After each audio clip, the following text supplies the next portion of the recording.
Hi வணக்கம் நண்பர்களே. நாம் இந்த வீடியோவில் என்ன பார்க்க போகிறோம்னா பிப்ரவரி 6ஆம் தேதியிலிருந்து பிப்ரவரி 28ஆம் தேதி வரைக்கும் உள்ள வானிலை தகவலை பார்க்க போகிறோம். பிப்ரவரி 6ஆம் தேதியிலிருந்து பிப்ரவரி 23ஆம் தேதி வரைக்கும் பகல் நேரங்களில் அதிகமான வெப்பநிலை இருக்கும். இரவு மற்றும் அதிகாலை நேரங்களில் பனிப்பொழிவு காணப்படும். தமிழ்நாட்டில் உள்ள பெரும்பான்மையான மாவட்டங்களில் வறண்ட வானிலையே காணப்படும். அதாவது குறிப்பிட்ட பிப்ரவரி மாதத்தின் சில நாட்களில் நமக்கு வெயிலும் அடிக்கும், வான மேகமூட்டமாக இருக்கும். அது எந்தெந்த நாட்கள்னால் பிப்ரவரி 6ஆம் தேதி மற்றும் பிப்ரவரி 12ஆம் தேதி முதல் பிப்ரவரி 16ஆம் தேதி வரைக்கும் இடைப்பட்ட தேதிகளில் நமக்கு பகல் நேரங்களில் அதிகமான வெப்பநிலை இருக்கும். தமிழ்நாட்டின் சில மாவட்டங்களில் நமக்கு வான மேகமூட்டமாகவும் இருக்கும், மழை வருவது போல் வானிலை இருக்கும். குறிப்பாக தென் மாவட்டங்கள் மற்றும் டெல்டா மாவட்டங்கள், இந்த மாவட்டங்களில் நாம் இந்த வான மேகமூட்டத்துடன் கூடிய வெயில் காணப்படும்.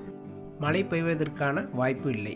இதன் பிறகு பிப்ரவரி 24, 25, 26 ஆகிய 3 தேதிகளில் நமக்கு தமிழ்நாட்டில் அதுவும் தென் மாவட்டங்களில் சில பகுதிகளில் மாலை அல்லது இரவு நேரங்களில் சாரல் மழையை எதிர்பார்க்கலாம்.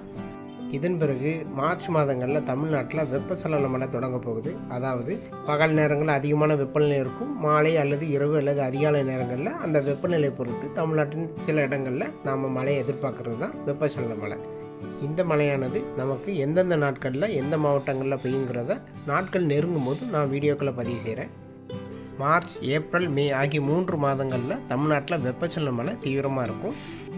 இதே போல் ஜூன் மாதங்களில் தென்மேற்கு பருவமழை தொடங்க போகுது. தென்மேற்கு பருவமழையானது ஜூன், ஜூலை, ஆகஸ்ட், செப்டம்பர் ஆகிய 4 மாதங்கள் தமிழ்நாடு மற்றும் கேரளா ஆகிய பகுதிகளில் சற்று தீவிரமாகவே இருக்கும். அறுவடை விவசாயிகள் இடைவெளி நாட்கள் அறிந்து அறுவடை செய்ய வேண்டும். வருங்காலங்களில் நாம் எதிர்பார்க்குற நேரத்தில் மழை இருக்காது, குறைந்த நேரத்தில் அதிக அளவு மழை பெய்யும். இதனால் நாம் மழை நீரை சேமித்தோம்னா விவசாய பணிகளை மேற்கொள்வதற்கு சற்று சுலபமாக இருக்கும். வானிலையை பொறுத்த வரைக்கும் ஒவ்வொரு நாளும் பல மாற்றங்கள் காணப்படும். ஸோ தொடர்ந்து இந்த சேனலை சப்ஸ்கிரைப் பண்ணி வச்சுக்கோங்க, அப்படியே பெல் ஐக்கான் கிளிக் பண்ணி வச்சுக்கோங்க. அப்போ தான் நான் கொடுக்குற வானிலை தகவல் உங்களுக்கு வந்து சேரும். மீண்டும் அடுத்த வீடியோவில் வேறொரு நாள் வானிலை தகவலோடு உங்களை சந்திக்கிறேன். நன்றி, வணக்கம்.